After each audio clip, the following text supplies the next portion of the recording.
has got so many meanings. W means waste. W means world. W means www, World Web.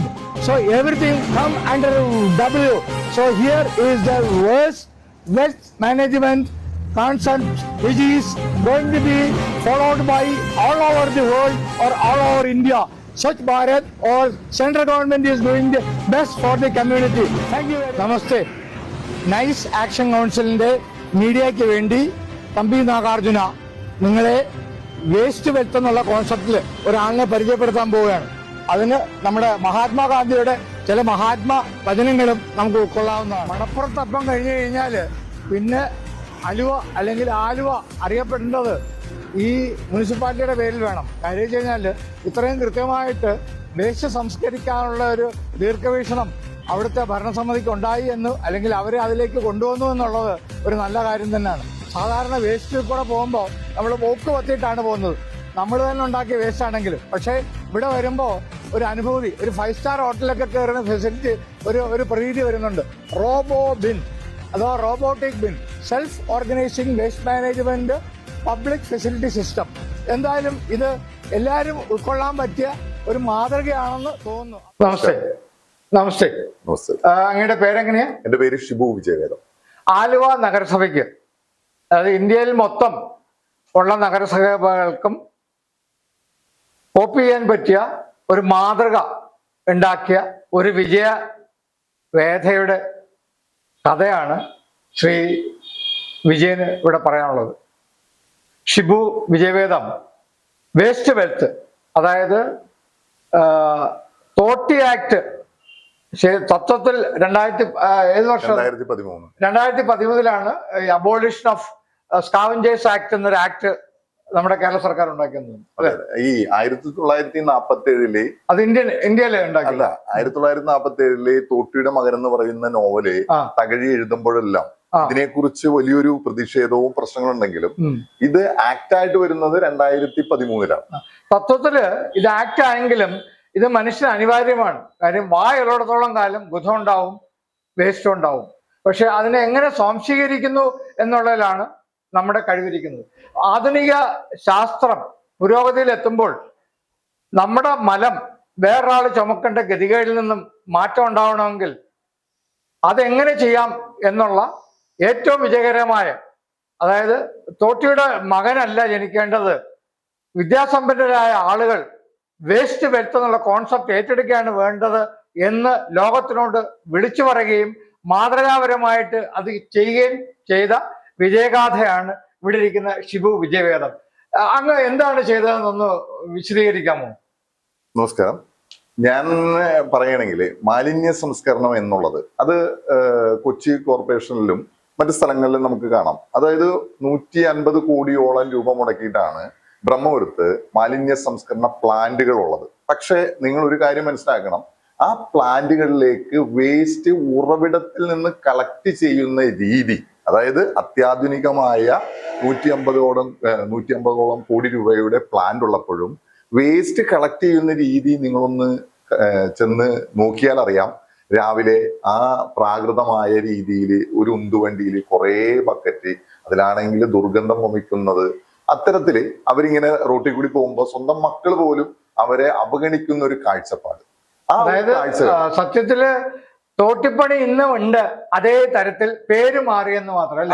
അവരുടെ പേരെന്താ? അവർക്ക് sanitation തൊഴിലാളികൾ എന്നാണ്, sanitation workers എന്നുള്ളൊരു ഓമന പേര് ഹരിതകർമ്മ സേനയ്ക്ക് ഇട്ടതുപോലെ. ശരിക്കും അതിനെയൊക്കെ മാറ്റി വിദ്യാസമ്പന്നരായ കോളേജ് സ്റ്റുഡൻസിന് ഈ തൊഴിൽ ഏറ്റെടുക്കാൻ ഇങ്ങോട്ട് വന്നു എന്നുള്ളതിനടുത്താണ് ഷിബുവിന്റെ സ്മാർട്ട്നെസ്. അതെങ്ങനെയായിരുന്നു ചെയ്തത്? അത് റോബോബിൻ എന്ന് പറയുന്ന ഒരു സംവിധാനത്തെ ഞാൻ വികസിപ്പിച്ചെടുത്തിട്ടുണ്ടായിരുന്നു. റോബോബിന്റെ ആ ഒരു സാങ്കേതികത എന്ന് പറയുന്ന മാലിന്യ സംസ്കരണത്തെ ഹൈജീനിക് ആയിട്ടും ഒപ്പം തന്നെ അതിലെ ദൂഷ്യവശങ്ങളെ അത് ഉപയോഗിക്കുന്ന ആളുകൾക്ക് അനുഭവപ്പെടാത്ത രീതിയിലുമാണ് അത് നിർമ്മിച്ചിരിക്കുന്നത്, അത് കൈകാര്യം ചെയ്യുന്നത്.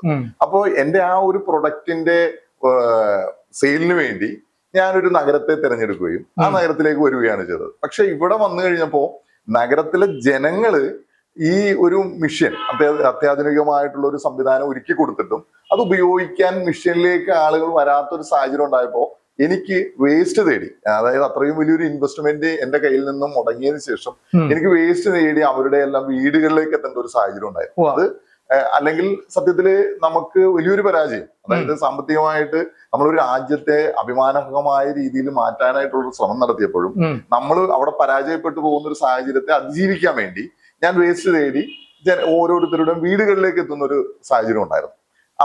അപ്പോഴും എന്റെ ആ ഒരു കൺസെപ്റ്റ് ഉണ്ട്, അതായത് ഇന്നലെ നമ്മളെല്ലാം ചവച്ച് തുപ്പിയ എച്ചില് ശേഖരിക്കാൻ രാവിലെ ആ വീടുകളിൽ ചെല്ലുന്ന, ഒരു പക്ഷേ ഞാൻ അതിന്റെ ഓണർ ആയതുകൊണ്ടാവാം എനിക്ക് അവിടെ ചെല്ലേണ്ട സാഹചര്യം, എന്റെ തൊഴിലാളി അതിലേക്ക് വരിക എന്നുള്ളത് എന്നെ ഭയങ്കരമായിട്ട് മാനസികമായിട്ടുള്ള ഒരു പ്രശ്നത്തിലേക്ക് വെച്ചു. അപ്പോ ഞാൻ അതിനൊരു പ്രതിവിധിയായിട്ടാണ് ചേഞ്ച് ബിൻ എന്ന് പറയുന്ന ഒരു കൺസെപ്റ്റ് കൊണ്ടുവന്നത്. ചേഞ്ച് ബിൻ എന്ന് പറയുന്നത് നമ്മളുടെ എല്ലാ വീടുകളിൽ നമ്മളൊരു ബിന്ന് കൊണ്ടുവന്ന് വെക്കും. അതിൽ നിങ്ങൾക്ക് വേസ്റ്റ് ഇടാം, വേസ്റ്റ് ഇട്ടതിന് ശേഷം അടച്ചു വെക്കാം. അത് നിങ്ങളുടെ വേസ്റ്റ് ആണ്, അപ്പൊ നിങ്ങൾക്ക് അത് അതിലുള്ള പ്രശ്നങ്ങളെല്ലാം നിങ്ങൾക്ക് അത് പ്രശ്നമായിരിക്കില്ല. ശേഷം അതൊരു പകുതിയായി കഴിയുമ്പോൾ നമ്മൾ മെസ്സേജ് ഇട്ട് അറിയിക്കും. പകരം അതായത് ഈ ഗ്യാസ് സിലിണ്ടർ എല്ലാം ചേഞ്ച് ചെയ്യുന്നത് പോലെ മറ്റൊരു വൃത്തിയാക്കിയ ഒരു ബിൻ അവരുടെ അടുത്ത് കൊണ്ടുപോയി കൊടുക്കും. ആ ബിന്നെ എടുത്തുകൊണ്ട് വരും. അതിന് തൂക്കത്തിനനുസരിച്ചുള്ള ക്യാഷ് ഉണ്ട്, യൂസർ ഫീ മേടിക്കാനുള്ള അനുവാദം ഉണ്ട്. അതിന് 7 രൂപ വെച്ചിട്ടാണ് യൂസർ ഫീ. അത് തരാനായിട്ട് അവർ സന്തോഷത്തോടെയാണ് വരുന്നത്. അതായത് വേസ്റ്റ് എന്ന സാധനം, അതായത് കണ്ടു നടക്കാൻ പറ്റില്ല, പക്ഷെ കൊണ്ടു നടക്കാന്നുള്ള മനുഷ്യന്റെ അവസ്ഥ. എല്ലാ മനുഷ്യരിലും മാലിന്യം തന്നെയുണ്ട്. വായിക്കിടുന്ന സ്വാദിഷ്ഠാനമായ ഭക്ഷണം ഒരു 3-4 മണിക്കൂർ കഴിയുമ്പം ഇതേപോലെ ഉച്ചിഷ്ടമാണ്, പച്ച മലയാളത്തിൽ പറഞ്ഞു കഴിഞ്ഞാൽ. അപ്പം പക്ഷെ കണ്ടു കിടക്കാൻ പാടാണ്. ശരിക്കും പറഞ്ഞു കഴിഞ്ഞാൽ എല്ലാ വാർഡ് തലത്തിലും ഇതേപോലുള്ള ആധുനിക സംസ്കരണ വേസ്റ്റ് മാനേജ്മെന്റ് വന്നു കഴിഞ്ഞാൽ ജനങ്ങൾ ഇതിലെ സ്വീകരിക്കും, 2 കൈ നീട്ടി സ്വീകരിക്കും. ഇത് വേസ്റ്റ് എന്ന് പറഞ്ഞു കഴിഞ്ഞാൽ ഇന്ന് മൊത്തത്തിലൊരു ഡിസാസ്റ്ററാണ്. അന്തരീക്ഷ മലിനീകരണം, അവിടുത്തെ മലിനീകരണം, ആളുകളുടെ മലിനീകരണം എല്ലാം കൂടെ വരുമ്പോൾ മനുഷ്യനും ഭ്രാന്തെടുക്കും. അതുകൊണ്ടാണ് പൊതുജനങ്ങൾ ഇതിനെ എതിർക്കുന്നത്. നേരെമറിച്ച് ഈ രീതിയിൽ കൂടെ ഈ കൊണ്ടു നടക്കുന്നത് ആരും അറിയാത്ത രീതിയിൽ കൂടെ നിങ്ങളൊരു നല്ല ബക്കറ്റ് അവർക്ക് കൊടുക്കുന്നു, ആ ബക്കറ്റിൽ അവർ നിക്ഷേപിക്കുന്നു, അടച്ചു വെക്കുന്നു. അത് കഴിയുമ്പോൾ നിങ്ങളെ SMS വഴി അറിയിക്കുന്നു, നിങ്ങൾ തൂക്കിയെടുക്കുന്നു, അതിന്റെ കളക്ഷൻ ഫീ വാങ്ങുന്നു, പുതിയ ബക്കറ്റ് കൊടുക്കുന്നു. പിന്നെ അതിനുശേഷം എന്ത് സംഭവിക്കുന്നു എന്നുള്ളത് തീർച്ചയായിട്ടും ശ്രോതാക്കളെ അറിയാൻ ബാധ്യസ്ഥരാണ്, അവരോട് പറയാനും ഞാൻ ബാധ്യസ്ഥ. അതിനുശേഷം ആ മാലിന്യം അതായത് മാലിന്യ സ്പർശമില്ലാത്ത കൈകൊണ്ട് തൊടാതെ മാലിന്യ സ്പർശമില്ലാത്ത ഒരു മാലിന്യ സംസ്കരണമാണ് നമ്മൾ ആലുവക്ക് നൽകിയിരിക്കുന്നത്. ഈ ബിന്ന് നേരെ മിഷന്റെ അടുത്ത് വരുന്നു, മിഷ്യത്തിലേക്ക് അത് അതായത് നമ്മുടെ ഈ അത് 1 ടണ്ണിന് അതായത് ആലുവ ഗാന്ധി സ്ക്വയറിലാണ് ഇപ്പൊ നമ്മൾ ആ പ്ലാന്റ് ഉള്ളത്. നല്ല ഒരു ടീ ഷോപ്പിന്റെ പക്വതയും ഭംഗിയും വൃത്തിയുള്ള ഒരു സ്ഥലത്താണ്. ഒരു സീറോ മണം പോലും അവിടെ ഇല്ല സാറേ. അത് സത്യത്തില് നമ്മളുടെ മറ്റൊരു ഇതാണ് മാലിന്യ സംസ്കരണത്തെ കുറിച്ചുള്ള, നമ്മളുടെ മാലിന്യ സംസ്കരണശാലകളെ കുറിച്ചുള്ള നമ്മുടെ എല്ലാം കാഴ്ചപ്പാടുകൾ എന്ന് പറഞ്ഞാൽ വളരെ മുഷിഞ്ഞ, അവിടെ ജോലിയെടുക്കുന്ന വളരെ മുഷിഞ്ഞ ആളുകളെല്ലാം നിൽക്കുന്ന ഒരു സ്ഥലം. പഴയ തോട്ടി പേരുകൊണ്ട് അത് ആ ഒരു സ്ഥലവും. അതിന്റെ കാരണം 2ആണ്. ഇന്ത്യയെ ഇങ്ങനെ പോർട്രേറ്റ് ചെയ്യാവൂ എന്നൊരു അജണ്ടയുണ്ട്. കാര്യം ഏറ്റവും നല്ല ഉന്നതമായിട്ട് സമ്പത്തുണ്ടാക്കുന്നവനാണ് കർഷകൻ. പക്ഷെ ഇന്ത്യൻ കർഷകനെ വരയ്ക്കുമ്പോൾ ഒരു നടു ഇങ്ങനെ പോലെ കഞ്ഞി കുടിക്കാൻ നിവൃത്തിയില്ലാത്ത ഒരുത്തനെയാണ് കർഷകനായിട്ട് കാണിക്കുന്നത്. കാര്യം കർഷകന്റെ മകൻ ഒരിക്കലും കർഷകനാവാൻ ഇഷ്ടപ്പെടില്ല, തോട്ടിയുടെ മകൻ ഒരിക്കലും തോട്ടിയാവാൻ ഇഷ്ടപ്പെടില്ല. കാര്യം ഇന്ത്യ ഇങ്ങനെ ആകാവൂ എന്ന് അജണ്ടയുള്ള കുറച്ച് ആളുകളുണ്ട്. അത് നമ്മുടെ മനസ്സിലും കയറിയിട്ടുണ്ട്. മാലിന്യ സംസ്കരണശാലയെ കുറിച്ച് പൊതുവെ ജനത്തിന്റെ ഒരു കാഴ്ചപ്പാട് എന്ന് പറഞ്ഞാൽ ഒരു മുഖം എന്ന് പറയുന്ന വളരെ പൊത്തിപ്പിടിച്ചോണ്ട് എടുത്തു കൊടുക്കാം. നമ്മുടെ സ്വന്തം വീട്ടിലെ വേസ്റ്റ് ആണ്, നമ്മൾ ഉണ്ടാക്കിയ വേസ്റ്റ് ആണെങ്കിലും വരുന്ന വേസ്റ്റ് കളക്ട് ചെയ്യാൻ വരുന്നതിനോട് ഇങ്ങനെ എന്തുകൊണ്ടാണ് നമ്മുടെ വേസ്റ്റ് എടുത്ത് കൊടുക്കുന്നത്? അതെ, ആ കാഴ്ചപ്പാടിന് നേർ വിപരീതമായിട്ടുള്ള ഒരു പുതിയ മുഖം, അതായത് വികസിത ഇന്ത്യയുടെ മുന്നൊരുക്കത്തിന്റെ ഭാഗമായിട്ട് മാലിന്യ സംസ്കരണശാല എന്ന് പറയുന്ന കൺസെപ്റ്റ് ആലുവ നഗരസഭയിലെ ഗാന്ധി സ്ക്വയറിനോട് ചേർന്നിട്ടുള്ള റോബോബിൻ ബൂത്ത് കണ്ടാൽ നിങ്ങൾക്ക് മനസ്സിലാവും. അതായത് അതൊരു പുതിയ മുഖമാണ്. അപ്പൊ ഞാൻ ഇതിന്റെ 2ാം ഭാഗം അവിടുത്തെ ഈ റോബോട്ടിന്റെ കാഴ്ചയോടൊപ്പം നിങ്ങളെ കാണിക്കുന്നതായിരിക്കും. അതിനോടൊപ്പം ഇതിന് കണ്ടമാനം തൊഴിൽ സാധ്യത ഉണ്ടെന്ന് തോന്നില്ല. നിങ്ങളൊക്കെ ഫ്രാഞ്ചൈസി ഡെവലപ്പ് ചെയ്തിട്ടുണ്ടോ? ഇതിലെ ഏറ്റവും വലിയ അഡ്വാൻറ്റേജ് വരുന്നത് ഇത് നഗരസഭകൾക്ക്, തദ്ദേശ സ്വയംഭരണ സ്ഥാപനങ്ങൾക്കും ഒരു വരുമാന മാർഗമായി മാറുന്നു എന്നുള്ളതാണ്. അതായത് ചുരുക്കി പറയാം, ഞാനൊരു സ്റ്റഡി നടത്തിയത് നമ്മുടെ തൃക്കാക്കര മുനിസിപ്പാലിറ്റിയിലെ മാലിന്യ ശേഖരണം നടക്കുന്നുണ്ട്. അതിലെ ഹരിതകർമ്മ സേനയ്ക്ക് 250 രൂപ ഫുഡ് വേസ്റ്റ് കളക്ഷന് ജനങ്ങൾ കൊടുക്കുന്നുണ്ട്. പക്ഷേ ഈ കളക്ട് ചെയ്യുന്ന ഫുഡ് വേസ്റ്റ് കോയമ്പത്തൂരുള്ള ഇപ്പോ ബ്രഹ്മപുരത്തേക്ക് കൊണ്ടുപോകാനായിട്ടുള്ള എഗ്രിമെന്റ് ആയിട്ടുണ്ടെന്ന് എനിക്ക് തോന്നുന്നു. കോയമ്പത്തൂരുള്ള ഒരു സ്ഥാപനത്തിലേക്കാണ് കൊടുത്തുകൊണ്ടിരുന്നത്. അവിടെ കിലോക്ക് 2000 രൂപയാണ് കൊടുക്കുന്നത്. അത് സർക്കാർ കേന്ദ്ര ഗവൺമെന്റിന്റെ സബ്സിഡി ഇനത്തിൽ വരുന്ന ഫണ്ടും തനത് ഫണ്ടിൽ നിന്നുമാണ് ഇവർ ഉപയോഗിച്ചുകൊണ്ടിരുന്നത്. വിപരീതമായി ആലുവ നഗരസഭയിൽ എന്താ സംഭവിക്കണെന്ന് വെച്ച് കഴിഞ്ഞാൽ 1 ടണ്ണിന് 2000 രൂപയാണ് നഗരസഭയ്ക്ക് കിട്ടുന്നത്. നഗരസഭയ്ക്ക് കിട്ടുന്നത്. അപ്പൊ ശരിക്കും പറഞ്ഞു കഴിഞ്ഞാല് ഇതേപോലുള്ള ഈ ആധുനിക തരത്തിലുള്ള വേസ്റ്റ് വെൽത്ത് എന്നുള്ള കോൺസെപ്റ്റ് വെച്ചുകൊണ്ട് യുവതികളും വിദ്യാഭ്യാസം ഉള്ളവർക്ക് എത്തിപ്പെടാൻ പറ്റിയ ഒരു മേഖലയാണ്. 5-10 പേർക്ക് തൊഴിൽ കിട്ടും.